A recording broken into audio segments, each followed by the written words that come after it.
Hello students, आशा करता हूँ आप सब बहुत अच्छे होंगे और अच्छे से पढ़ रहे होंगे।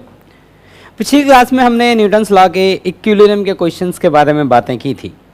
उसी चेन में आगे बढ़ते हैं और इक्विलिब्रियम के एक दो सवाल हम और करते हैं। देखिए, सवालों का कभी कोई अंत नहीं होता, बहुत तरह के सवाल होते हैं। जब आप आएंगे तभी भी आपको बहुत सारे क्वेश्चंस और कराए जाएंगे। तो मैं अभी कुछ क्वेश्चन इक्विलिब्रियम पे कराता हूँ और फिर हम आगे नॉन इक्विलिब्रियम वाले केसेस की तरफ बढ़ेंगे। तो पहले इक्विलिब्रियम वाले में एक दो वैरायटी के क्वेश्चन मैं आपको और दिखाता हूं, देखिएगा ध्यान से। जैसे एक बहुत स्टैंडर्ड क्वेश्चन है और काफी अच्छा क्वेश्चन है, क्योंकि बच्चा उसमें कई बार गलती कर बैठता है। ठीक क्यों? क्योंकि उसको इंट्यूशन जो आ रहा होता है वो गलत इंट्यूशन आ रहा होता है, जिस कारण बच्चा उसमें गलती कर बैठता है। तो ये ध्यान रहे कि आपको जो इंट्यूशन आता है वो हमेशा करेक्ट है, ये जरूरी नहीं है। तो कहानी ये है बेटा कि एक रोप है and let's say this is light rope, मान लीजिए आप इसे, दिस इज लाइट रोप। और इस लाइट रोप पे दो पर्सन फोर्स लगा रहे हैं। एक पर्सन इधर से फोर्स लगा रहा है F1 और एक एक्सटर्नल आदमी है वो इधर से फोर्स लगा रहा है F2। F1 और F2 जो फोर्स है वो कौन लगा रहा है बेटा? एक्सटर्नल आदमी लगा रहा है। आप ऐसे समझ लें कि इधर एक आदमी खड़ा हुआ है और आदमी से पकड़ के खींच रहा है अपने हाथ से, और इधर एक आदमी खड़ा हुआ है वो इसको खींच रहा है पकड़ के अपने इधर हाथ से। तो एक आदमी ऐसे खींच रहा है और दूसरा आदमी उधर खींच रहा है रोप को। तो मेरा क्वेश्चन है कि क्या ऐसा हो सकता है कि एक आदमी दूसरे आदमी के कंपैरिजन में ज्यादा फोर्स लगाए या एक आदमी दूसरे आदमी के कंपैरिजन में कम फोर्स लगाए? क्या ऐसा संभव है क्या? तो आप जरा सोचिए एक सेकंड के लिए, आपको लगेगा हाँ सर हो तो सकता है। ये आपका इंट्यूशन कह रहा है, और इंट्यूशन हमेशा हमारा सही नहीं होता है। तो इसका आंसर ये है कि बेटा देखो, दोनों आदमी जो इस रस्सी पर फोर्स लगाएंगे वो फोर्स कभी अलग अलग हो ही नहीं सकता, क्योंकि न्यूटन्स लॉ में जो मासलेस ऑब्जेक्ट होती हैं, न्यूटन्स लॉ में जो मासलेस ऑब्जेक्ट होती हैं उन पर नेट फोर्स 0 होता है। और अगर F1 और F2 अगर बराबर नहीं हुए तो इस रोप पर नेट फोर्स 0 नहीं हो पाएगा। इसका मतलब आपका जो इंट्यूशन आपको कह रहा है कि नहीं अलग अलग हो सकता है, तो आपका इंट्यूशन आपको गलत कह रहा है। मैथमेटिकल इक्वेशन, साइंस के लॉज ये कह रहे हैं कि ये फोर्स कभी अलग अलग नहीं हो सकता। तो हमें हमारे इंट्यूशन पे तब तक भरोसा नहीं करना है जब तक साइंस के लॉज, मैथमेटिकल इक्वेशन उस इंट्यूशन को सपोर्ट ना करें। इसका मतलब आप यहां से ये समझ पाए कि कुछ भी हो जाए, एक ताकतवर आदमी हो और एक भले कमजोर आदमी हो, दोनों ही जो फोर्स लगाएंगे रोप के ऊपर वो बराबर लगेगा, मतलब F1 बराबर F2 होगा। और इसका रीजन है क्या? Rope is massless.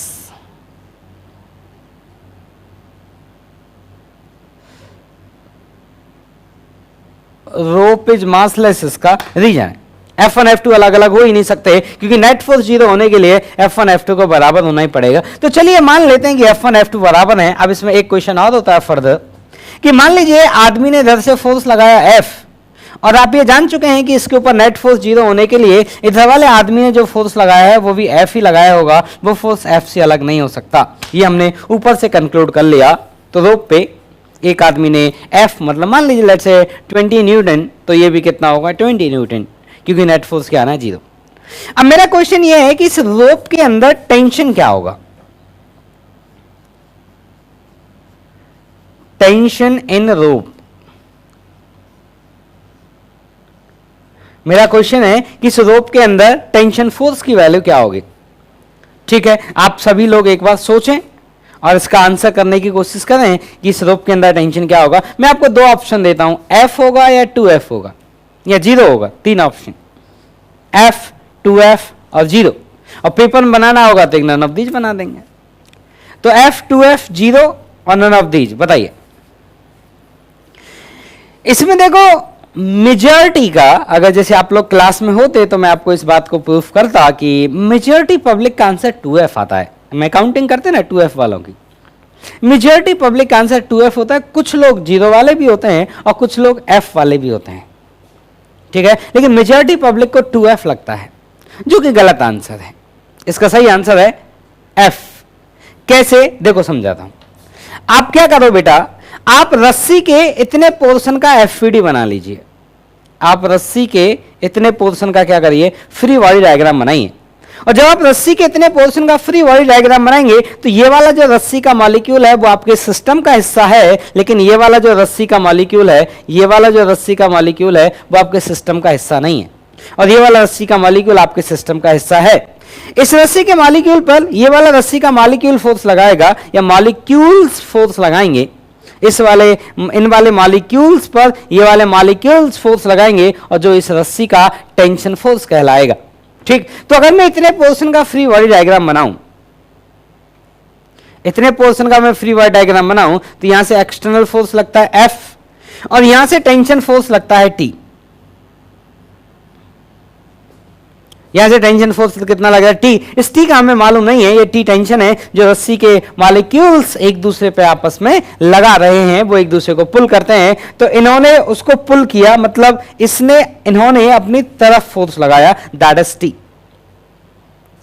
अब कहानी ये आती है कि अगर ये रोप इक्विलिब्रियम में है, अगर ये रोप मासलेस है, तो इस पर नेट फोर्स 0 आएगा ही आएगा, और नेट फोर्स अगर 0 आएगा तो F को T के बराबर होना ही पड़ेगा, या फिर T को F के बराबर होना ही पड़ेगा, because this rope is massless. क्योंकि मासलेस ऑब्जेक्ट में नेट फोर्स कभी भी नॉन जीरो नहीं हो सकता, इसलिए इस टेंशन का वैल्यू ना तो F से कम होगा और ना ही F से ज्यादा होगा। तो टेंशन का जो करेक्ट आंसर आएगा दैट इज कैपिटल F। लिख लीजिए इसको, ठीक है। और सुनिए, ठीक है बेटा, इसको ध्यान से समझ लो, दिमाग में फिट कर लो अब इसको। अब देखिए आगे चलते हैं।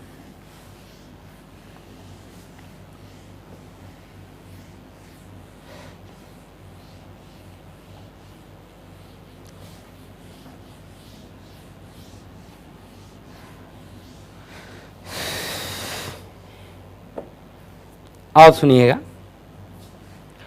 और एक क्वेश्चन है, जैसे मान लीजिए एक ब्लॉक है, और मान लीजिए 10 kg का एक ब्लॉक है, और ये अर्थ पे रखा हुआ है।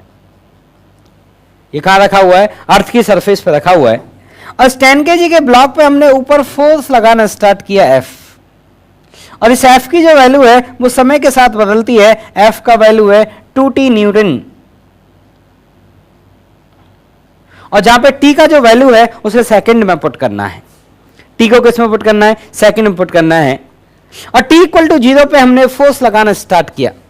फोर्स लगाना ये एक्सटर्नल फोर्स है, हमने ऐसे हाथ से फोर्स लगाना स्टार्ट किया। कब स्टार्ट किया? At T equal to 0। आपको यह बताना है कि इस ब्लॉक के बीच में और इस अर्थ के बीच में किसी टाइम T पे नॉर्मल क्या होगा। ठीक, तो देखो बेटा, पहली बात तो अच्छा देखो, मुझे ऐसे जब भी ये सवाल आए जिनमें ऐसे वेरिएबल फोर्स लग रहा हो, तो सबसे पहले आप ये देखो T इक्वल टू 0 पे फोर्स की क्या वैल्यू है। तो T को 0 पुट करेंगे, फोर्स का वैल्यू है 0। और अगर फोर्स का वैल्यू 0 है तो क्या ये ब्लॉक ऊपर उठकर जाएगा? क्या ये ब्लॉक ऊपर उठकर नहीं जाएगा। तो यहां से जो नॉर्मल लग रहा होगा वो किसके बराबर लग रहा होगा? mg के बराबर लग रहा होगा। और नीचे mg कितना लग रहा होगा? इस पे 100।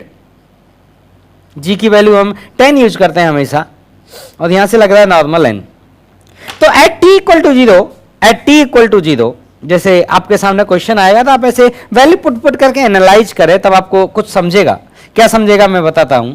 n की वैल्यू आ गई 100। फिर आप सोचो T इक्वल टू 1 हो गया। T इक्वल टू 1 पे इस फोर्स की वैल्यू क्या होगी? 2 न्यूटन। और नीचे कौन लग रहा है? 100 न्यूटन। क्या ये 2 न्यूटन 100 न्यूटन को हरा पाएगा? क्या नहीं हरा सकता, क्योंकि 100 ज्यादा है और 2 कम है। तो क्या ये ब्लॉक ऊपर उठ जाएगा? क्या नहीं, ये ब्लॉक ऊपर नहीं उठ सकता, क्योंकि वो तो 2 न्यूटन है और ये कौन है? 100 न्यूटन। तो ये 2 न्यूटन का फोर्स 100 न्यूटन के फोर्स को नहीं हरा सकता, इसलिए ये ब्लॉक ऊपर नहीं उठ सकता, इसलिए ये ब्लॉक इक्विलिब्रियम में ही रहेगा। लेकिन इसमें नॉर्मल 100 नहीं होगा। नेट फोर्स 0 होने के लिए नॉर्मल को कितने की जरूरत है? ये 2 हो गया, तो नॉर्मल को जरूरत है कितने की? 98। तो आप लिखेंगे at T equal to 1, normal का जो वैल्यू आया वो आया 98 न्यूटन। T इक्वल टू 1 पे जो नॉर्मल का वैल्यू आया वो कितना है बेटा? 98 न्यूटन। अब मेरी एक बात समझना बड़े ध्यान से।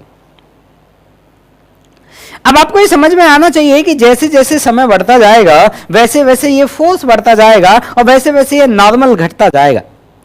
एक ऐसा समय आएगा जब ये फोर्स इस 100 के बराबर हो जाएगा, उस समय पे नॉर्मल क्या हो जाएगा? 0। और अगर ये फोर्स 100 से ज्यादा हुआ, अगर ये फोर्स 100 से ज्यादा हुआ तो ये ब्लॉक क्या होगा? उठ जाएगा। तो ये ब्लॉक कब उठेगा? Block will lift up.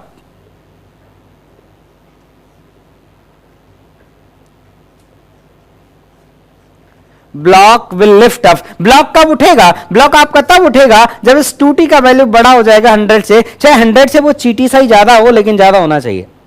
तो जैसे ही आपका 2t जो आपका फोर्स है, जो आपका एक्सटर्नल फोर्स है, जो इस ब्लॉक को उठाना चाहता है, वो एक्सटर्नल फोर्स अगर 2t से ज्यादा हुआ तो ये ब्लॉक ऊपर उठ जाएगा। मतलब t का वैल्यू अगर 50 से ज्यादा हुआ, 50 से ज्यादा हुआ तो ये ब्लॉक उठ जाएगा। चाहे 50 से चीटी ज्यादा हो तो ये ब्लॉक कब उठना स्टार्ट करेगा? t इक्वल टू 50 प्लस चीटी पे ये ब्लॉक उठना स्टार्ट करेगा। And for the calculation purpose हम चीटी की वैल्यू 0 पुट करते हैं, तो मैं ये कह सकता हूं कि ये 50 पे चलना स्टार्ट कर देगा। तो 50 पर जब ये चलना स्टार्ट कर देगा तो कांटेक्ट बचेगा ही नहीं, और जब कांटेक्ट बचेगा ही नहीं तो नॉर्मल क्या हो गया? 0। इसका मतलब ये हुआ कि for t greater than 50 degree, sorry t greater than 50 second, आपका नॉर्मल रिएक्शन हो जाएगा 0। और जब t लेस देन 50 है तब तो ये कांटेक्ट में है, तब तो ये कांटेक्ट में है। और ब्लॉक किस में है? इक्विलिब्रियम में है, क्योंकि ब्लॉक ऊपर तब तक नहीं उठ सकता जब उस पर फोर्स 100 से ज्यादा ना लगे, क्योंकि धरती कितने से खींच रही है नीचे? 100। तो अगर हम उसको ऊपर ले जाना चाहते हैं तो हमें धरती को हराना पड़ेगा, तो हमें धरती से ज्यादा फोर्स लगाना पड़ेगा, चाहे हमें चीटी से ही ज्यादा लगाना पड़े, लेकिन ज्यादा लगाना पड़ेगा। तो t लेस देन 50 में इक्विलिब्रियम में होगा, तो ऊपर कौन लग रहा है? 2t, और ऊपर कौन लग रहा है? n, और नीचे कौन लग रहा है? 100। तो 2t प्लस n कितना आएगा बच्चों? 100। तो n कितना आ जाएगा बेटा? 100 माइनस 2t। ठीक है, लिख लीजिए। अब देखो, कई बार हमसे वो ये पूछ लेता है कि हमें नॉर्मल का ग्राफ बनाइए समय t के साथ, मतलब जैसे जैसे हमारा समय बदलेगा वैसे वैसे नॉर्मल फोर्स की वैल्यू बदलेगी, तो हमें ग्राफ में ड्रॉ करके बता दीजिए कि किस समय पर क्या नॉर्मल रिएक्शन की वैल्यू होगी। मतलब हमें ग्राफ ड्रॉ करना है। किस किस का ग्राफ ड्रॉ करना है हमें? नॉर्मल का और टेंशन का। तो इस एक्सिस पे हमको नॉर्मल ले लेना है और इस एक्सिस पे हमें टाइम ले लेना है। तो नॉर्मल समय के साथ बदलेगा। t इक्वल टू 0 पे नॉर्मल का वैल्यू कितना था? 100। तो यहां नॉर्मल का वैल्यू 100 था। अब मुझे बताइए n और t का जो ग्राफ आएगा वो कैसा आएगा? तो n को मुझे प्लॉट करना है y एक्सिस पे, t को मुझे प्लॉट करना है x एक्सिस पे। तो आप चाहें तो अपने मन में n को y की तरह देख सकते हैं और t को x की तरह देख सकते हैं। तो आपको पता चलेगा ये एक स्ट्रेट लाइन की इक्वेशन है, y equal to mx plus c, जिसमें m नेगेटिव है कितना? -2, और c कितना है? Positive plus 100। मतलब एक स्ट्रेट लाइन बनानी है जिसका इंटरसेप्ट y इंटरसेप्ट पॉजिटिव होगा और 100 होगा, और स्लोप कैसा होगा? नेगेटिव। तो स्ट्रेट लाइन ऐसे आएगी। तो ये रहा आपका नॉर्मल का ग्राफ, और इससे आगे नहीं बनाना है इसको। आगे क्या हो गया है? नॉर्मल 0, और ये कौन है? 50। 50 पे आगे नॉर्मल क्या हो गया बेटा? 0। ठीक है, देखो इसको मैं लिख के दिखा देता हूं। आप ऐसे देखो, y equal to -2x plus 100। अब सभी बच्चे इसका ग्राफ तो बना सकते हैं ना, स्ट्रेट लाइन का ग्राफ बनाना सिखाया था मैंने, तो इसका तो आप लोग ग्राफ बना ही सकते हो। और जब आप इसका ग्राफ बनाएंगे, ठीक है, तो y इंटरसेप्ट कैसा है? पॉजिटिव, स्लोप कैसा है? नेगेटिव। तो मैंने ग्राफ बना दिया। अब ये क्वेश्चन कब के लिए वैलिड है? ये क्वेश्चन 0 से 50 के लिए वैलिड है। तो हमारा जो ग्राफ बनाना चाहिए हमें, वो कितने रीजन बनाना चाहिए? 0 से लेकर 50। तो इतने में बनाया। उससे ऊपर आप ऐसे डॉट डॉट लाइन दिखाएंगे और इधर भी आप ऐसे डॉट डॉट लाइन दिखाएंगे। सॉलिड लाइन सिर्फ कौन से रीजन का? 0 से 50। ठीक है, लिख लो। आप चलते हैं, देखो बच्चों, ठीक है, तो लिख लो इसको।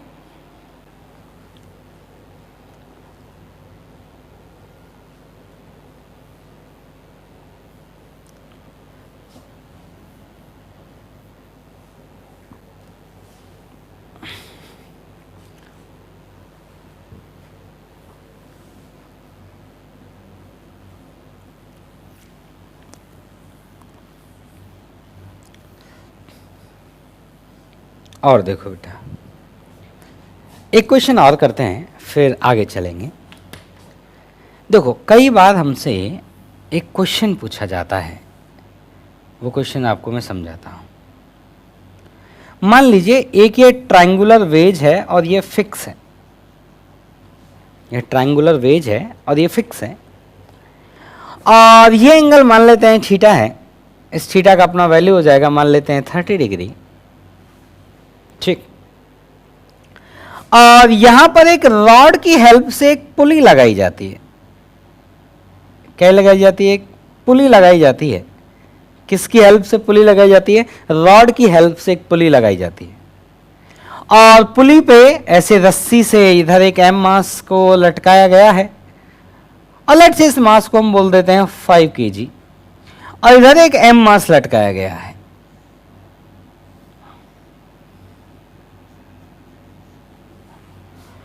और हमसे इसमें दो क्वेश्चन पूछे जाते हैं। पहला क्वेश्चन है कि ये सिस्टम इक्विलिब्रियम में है, कैपिटल एम का वैल्यू बताइए। सिस्टम इन इक्विलिब्रियम ये सवाल में दिया गया है। सिस्टम इन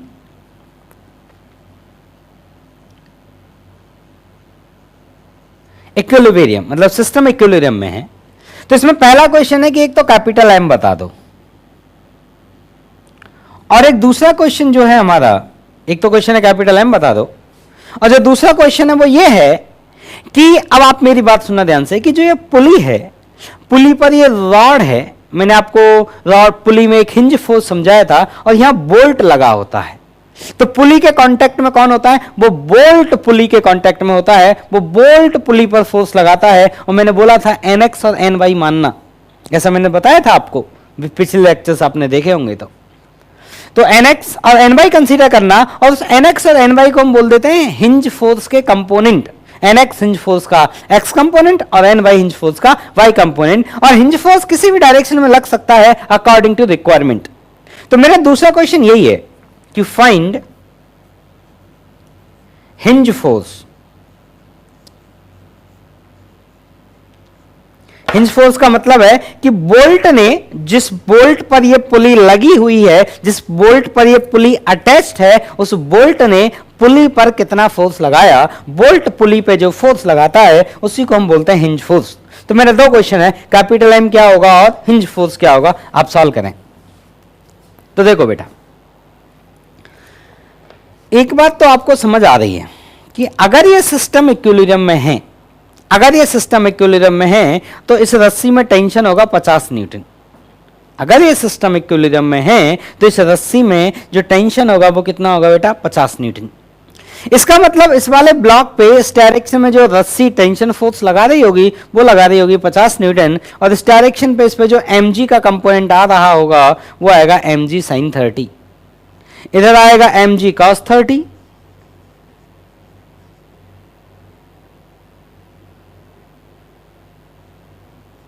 और इधर लगेगा normal reaction n।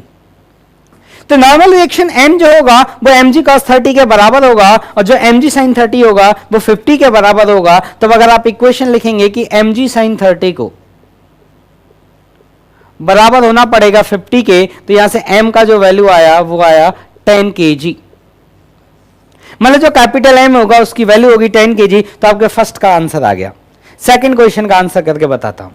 Second question को आंसर करने के दो तरीके हैं, मैं दोनों तरीके आपको बताता हूं और जो तरीका आपको अच्छा लगे उस तरीके को आप आगे के लिए फॉलो कर सकते हैं। मैं दोनों तरीके आपके सामने रखता हूं, बहुत फर्क नहीं है दोनों में, लेकिन फिर भी।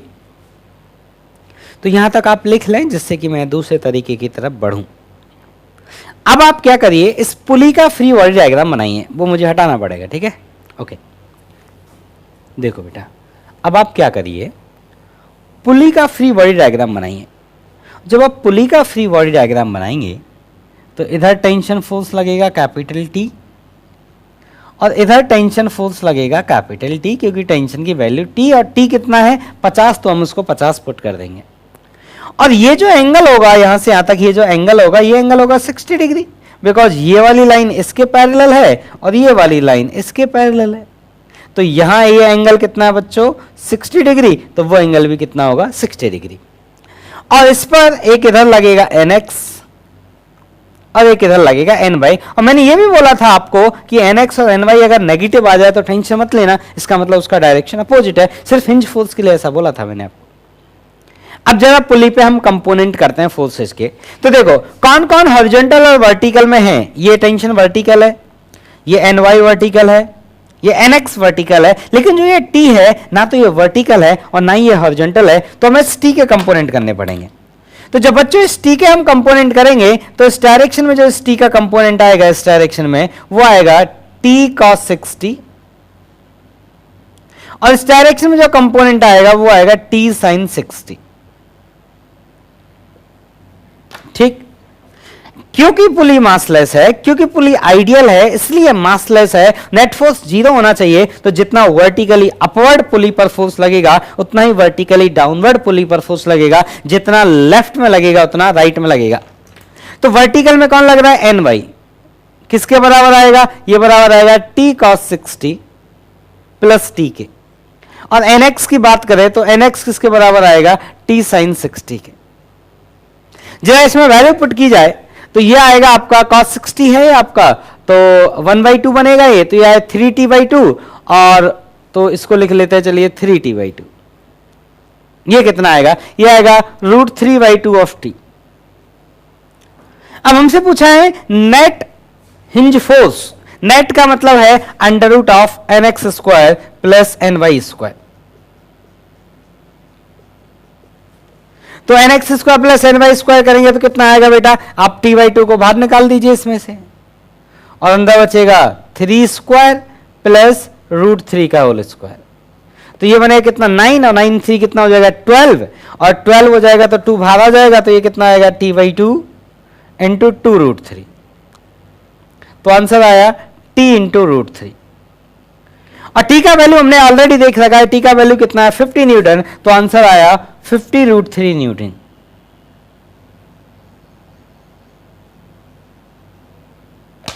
जो आंसर आया बेटा हमारा वो कितना आया, 50√3 न्यूटन। लिख लो, चलिए ठीक। अब देखिए आगे चलते हैं। अब इसका जो दूसरा तरीका मैं आपको कह रहा था, मैं दूसरा तरीका भी आपको समझा देता हूं। दूसरे तरीके में हमें इतना टाइम नहीं लगेगा, ठीक है, तो इसको एक बार आप लिख लें।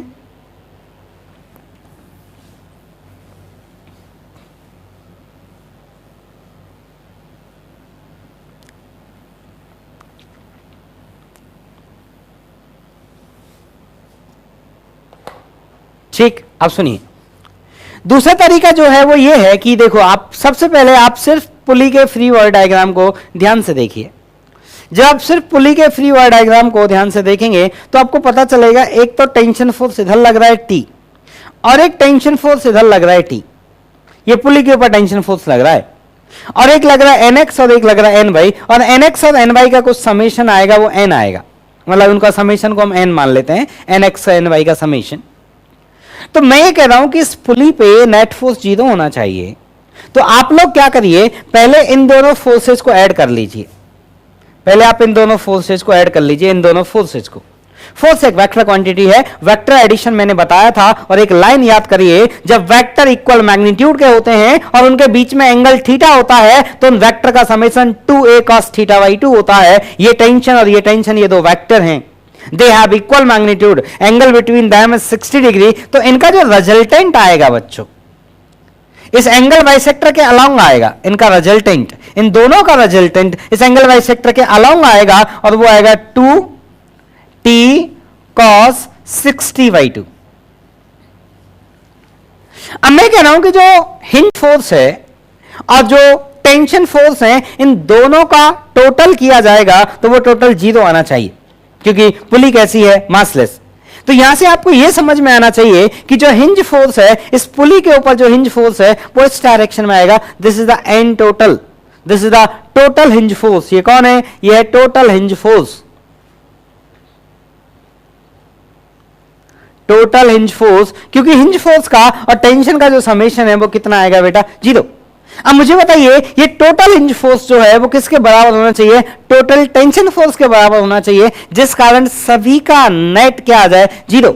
और इस हिंज फोर्स को इस टोटल टेंशन के अपोजिट होना चाहिए, बिकॉज दो वेक्टर का समेशन 0 तभी होता है जब उनका मैग्नीट्यूड इक्वल होता है और डायरेक्शन अपोजिट होती है। तो इस वेक्टर का और इस वेक्टर का समेशन 0 तभी हो सकता है जब ये दोनों एक दूसरे के अपोजिट हों और इक्वल मैग्नीट्यूड रखते हो। तो ये कितना है 2t cos 60/2, वो कितना है n, n is the total hinge force, मतलब कितना √nx² प्लस ny², और इसका वैल्यू आएगा 2t cos 60/2 मतलब cos 30, और cos 30 होता है, तो n का जो वैल्यू आया वो है √3t। तो देखो इस तरीके से थोड़ा टाइम कम लगा तो ठीक है, आपको जो तरीका अच्छा लगे वो तरीका आप सीख लें। एक क्वेश्चन आपको मैं होमवर्क के लिए देता हूं, वो आप घर पे करिएगा और फिर हम एक आगे की कहानी अब स्टार्ट करते हैं। तो देखिए बहुत क्वेश्चंस का वैरायटी बहुत है बेटा, है ना। तो आप एक सफिशिएंट अमाउंट ऑफ क्वेश्चन हमने कर लिए हैं और भी आगे करते रहेंगे। अब आप सीट को सॉल्व करना चालू करिएगा। मैं एक क्वेश्चन दे देता हूं आपके लिए। क्वेश्चन ये है बेटा कि मेरे पास एक ग्लास है, ये ग्लास है और इस ग्लास का जो डायमीटर है, इस ग्लास का जो डायमीटर है वो है 16 सेंटीमीटर। ग्लास है और ग्लास का डायमीटर जो है वो है 16 सेंटीमीटर और इस ग्लास के अंदर दो बॉल फिट की गई हैं। ये जो ग्लास है, इस ग्लास के अंदर जो दो बॉल फिट की गई हैं, मतलब दो बॉल पटक दी गई। जैसे मान लीजिए दो आइडेंटिकल बॉल लाए आपके खरीद के और दोनों आपने इस ग्लास में डाल दी। तो मान लीजिए एक ग्लास के अंदर बॉल इस तरह से रखी गई और दूसरी बॉल ग्लास के अंदर इस तरह से रखी गई। और ये बॉल इस तरह से क्यों फिट हुई? और कोई नहीं है इसमें, सब कुछ स्मूथ है और बॉल के मास एम है दोनों के और ग्लास को एकदम फिक्स सरफेस पे रखा गया है। Glass is not moving, glass is at rest.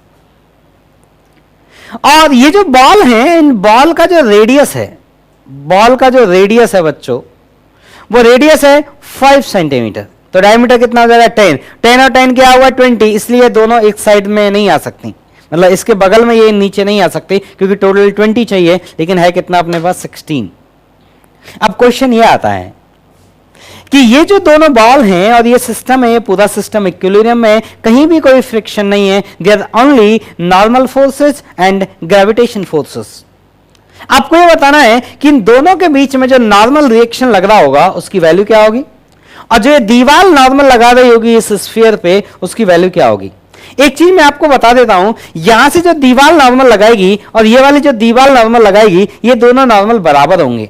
क्यों दोनों नॉर्मल बराबर होंगे? सुनना, अगर इन दोनों को मैं एक सिस्टम मान लूं, अगर मैं इन दोनों को क्या मानूं? एक सिस्टम मान लूं, तो बीच में लगने वाला नॉर्मल हो जाएगा मेरा इंटरनल फोर्स। तो मैं उसकी बात नहीं करूंगा। यहां से जो नॉर्मल लगेगा वो लगेगा वर्टिकल और mg लगेंगे डाउनवर्ड। ये नॉर्मल लगेगा इस डायरेक्शन में और ये नॉर्मल लगेगा इस डायरेक्शन में। तो ये लग रहा है ऐसे और वो लग रहा है ऐसे, ये दोनों एक दूसरे का अपोजिट है और समेशन 0 आना चाहिए, तो इनका मैग्नीट्यूड क्या होगा? बराबर। तो आप सॉल्व करिएगा। पहला क्वेश्चन यही है हमारा कि इन दोनों के बीच में, चल एक ही सॉल्व कर लो वो भी काफी है, एक कर लिए तो दूसरा हो जाएगा। तो find normal reaction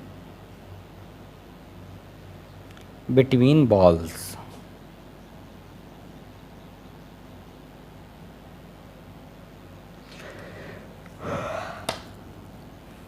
find normal reaction between balls. इसको सॉल्व करिएगा, ठीक है।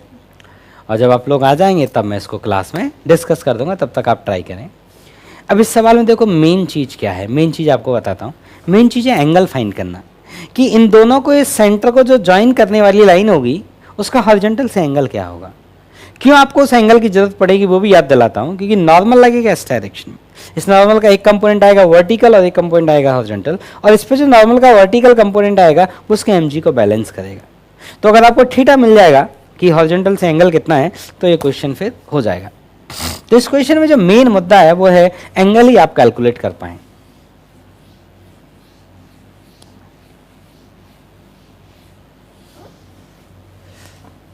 चलिए अब हम लोग नॉन इक्विलिब्रियम वाले केसेस की तरफ बढ़ते हैं। मतलब हम वो वाले केसेस अब डील करेंगे जिनमें एफ नेट की वैल्यू 0 नहीं होगी। अब तक हमने जितने भी क्वेश्चन देखे इन सभी क्वेश्चंस में एफ नेट 0 हुआ करता था, लेकिन अभी जो हम क्वेश्चन देखेंगे उसमें जो हमारा एफ नेट होगा वो एफ नेट 0 नहीं होगा। एफ नेट क्या होगा? नॉन 0। और न्यूटन ने बताया था, न्यूटन सेकंड लॉ को अगर आप याद करें, कि एफ नेट की वैल्यू किसके बराबर होती है? ma के बराबर होती है। ठीक, तो न्यूटन्स लॉ के बारे में मैं फिर से 2 शब्द बोलूंगा कि एफ नेट वेक्टर ये बराबर होता है m इंटू ए वैक्टर, ये for an object, for an object, एक ऑब्जेक्ट के लिए है, पूरे सिस्टम के लिए नहीं है। ठीक है ना? सिस्टम के लिए कैसे लिखते हैं वो बताएंगे। फॉर एन ऑब्जेक्ट पहले इतना है, तो पहले ऑब्जेक्ट के लिए लिखना सीख लेते हैं। तो मैं ये कह रहा हूं कि इस ऑब्जेक्ट में लगने वाले नेट फोर्स का डायरेक्शन और उस ऑब्जेक्ट के एक्सेलरेशन का डायरेक्शन क्या होगा, सेम होगा। तो यहां पे ऐसे पॉइंट लिखेंगे आप, डायरेक्शन ऑफ नेट फोर्स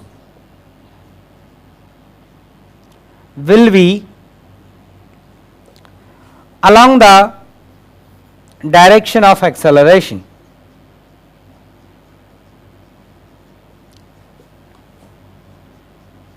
या फिर आप इसे वाइस वर्सा भी लिख सकते हैं कि direction of acceleration will be along the net force on the object, direction of acceleration of object. इसका मतलब पार्टिकल पे लगने वाला जो नेट फोर्स होगा, उस नेट फोर्स का डायरेक्शन हमेशा किधर होगा, उस पार्टिकल के एक्सेलरेशन की तरफ होगा। तो जब मैं न्यूटन्स लॉ लिखूंगा तो मैं आपसे यही कहा करूंगा कि नेट फोर्स का वैल्यू लिखिए कौन से डायरेक्शन में, एक्सेलरेशन की डायरेक्शन में। तो मैं जो ये बोला करूंगा कि net force in the direction of acceleration, वो मैं क्यों बोलूंगा, ये लाइन आपको बता दी है क्यों मैं क्यों बोलूंगा, क्योंकि नेट फोर्स का जो डायरेक्शन होता है वो एक्सेलरेशन के अलोंग ही होता है। तो net force along the acceleration, तो नेट फोर्स का वैल्यू अलोंग द एक्सेलरेशन कितनी आएगी, ma। तो मैं लिखा करूंगा F net along the acceleration is ma। ये वो वाले केसेस होंगे जिनमें नेट फोर्स की वैल्यू जीरो नहीं होके नॉन जीरो होगी। ठीक, तो देखिए चालू करते हैं। सबसे पहले एक सबसे आसान क्वेश्चन लेके इस चीज को कोशिश करते हैं समझने की, और धीमे धीमे फिर हम कॉम्प्लिकेटेड वर्जन की तरफ मूव करेंगे। ठीक, अब सुनना। तो देखो बच्चों, कहानी यह है कि मान लीजिए ये एक ब्लॉक है, this is a block and let's से इसका मास है 5 kg। ये एक ब्लॉक है, इसका मास है 5 kg और ये हॉरिजॉन्टल सरफेस पर है। ये कौन से सरफेस पे है बच्चों, हॉरिजॉन्टल सरफेस पर है। तो यहां पे कोई फ्रिक्शन नहीं है, this is a smooth surface, और इस पे हॉरिजॉन्टल डायरेक्शन में एक फोर्स लगाया गया, एक्सटर्नल एजेंट ने फोर्स लगाया हॉरिजॉन्टल डायरेक्शन में, and that force is 100 Newton. तो आपको बताना है कि इसका एक्सेलरेशन कितना होगा। तो सवाल उठता है, क्या एफ नेट जीरो होने की कोई संभावना है? बिल्कुल नहीं है। क्यों नहीं है? क्योंकि इस ब्लॉक पे लेफ्ट डायरेक्शन में कोई फोर्स नहीं लग सकता, और इस ब्लॉक पे अगर लेफ्ट डायरेक्शन में कोई फोर्स नहीं लग सकता तो इस ब्लॉक पे नेट फोर्स जीरो नहीं हो सकता। मतलब ये ब्लॉक एक्सेलरेट करेगा, इस ब्लॉक का अपना एक एक्सेलरेशन होगा, और न्यूटन लॉ की बात मानी जाए तो m इंटू ए का value, m into a force नहीं है, m मास है, ये एक्सेलरेशन है। m इंटू ए कौन है? उनका प्रोडक्ट है, किसका? मास और एक्सेलरेशन का। तो मास और एक्सेलरेशन के प्रोडक्ट का वैल्यू, मास और एक्सेलरेशन के प्रोडक्ट का वैल्यू बराबर आएगा किसके? नेट फोर्स के। This is the Newton second law. तो एफ नेट कितना है बच्चों? 100। मैंने मान लिया इसका एक्सेलरेशन इधर ए है। क्यों? क्योंकि नेट फोर्स इसी डायरेक्शन में है, तो एक्सेलरेशन भी इसी डायरेक्शन में होगा। और जब मैं इक्वेशन लिखूंगा कि net force equal to mass into acceleration, तो ए का जो वैल्यू आया वो आया 20 मीटर पर सेकंड स्क्वायर। ठीक, एक क्वेश्चन और पूछता हूं आपसे मैं, जिसे आपने कभी देखा होगा कि जैसे हम जब हम रेलवे स्टेशन पे या कहीं भी जा रहे होते हैं एयरपोर्ट पे, तो हमारा जो लगेज होता है उस लगेज को हम ऐसे ट्रॉली बैग जो होता है अपने को, उसको ऐसे पुल करते हैं और ऐसे चलते जाते हैं। तो हम जो उसको हाथ से पुल करते हैं, हाथ से हम उसको जो पुल करते हैं, पुल करने का मतलब है हम उस पर एक फोर्स लगाते हैं, हम उसे खींचते हैं अपनी तरफ, ऐसे पुल करते हैं अपनी तरफ। ठीक, अपनी तरफ पुल करने का मतलब है हम हमारी तरफ फोर्स लगाते हैं। ठीक, तो वैसा ही एक मैं डायग्राम बनाने जा रहा हूं और उसमें मैं आपसे एक्सेलरेशन पूछूंगा।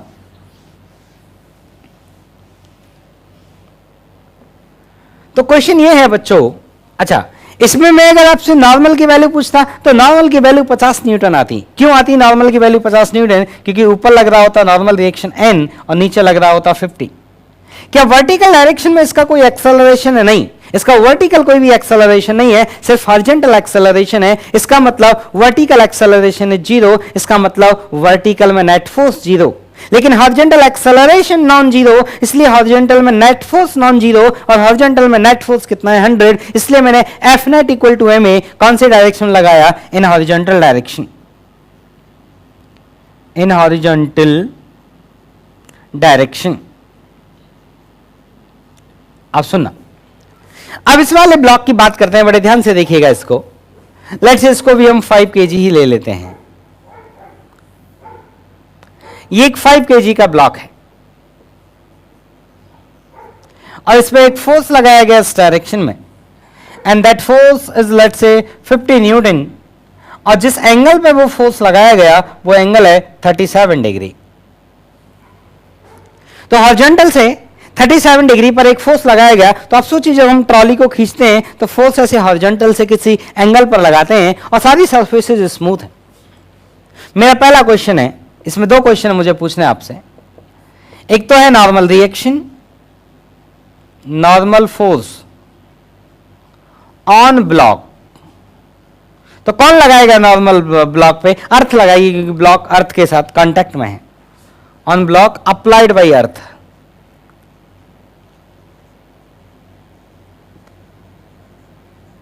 दूसरा, एक्सेलरेशन ऑफ द ब्लॉक। तो देखो बेटा, वेक्टर्स में जो कंपोनेंट करना मैंने सिखाया था उसका अब हमें इस्तेमाल करना पड़ेगा। तो देखिए, बताते हैं आपको।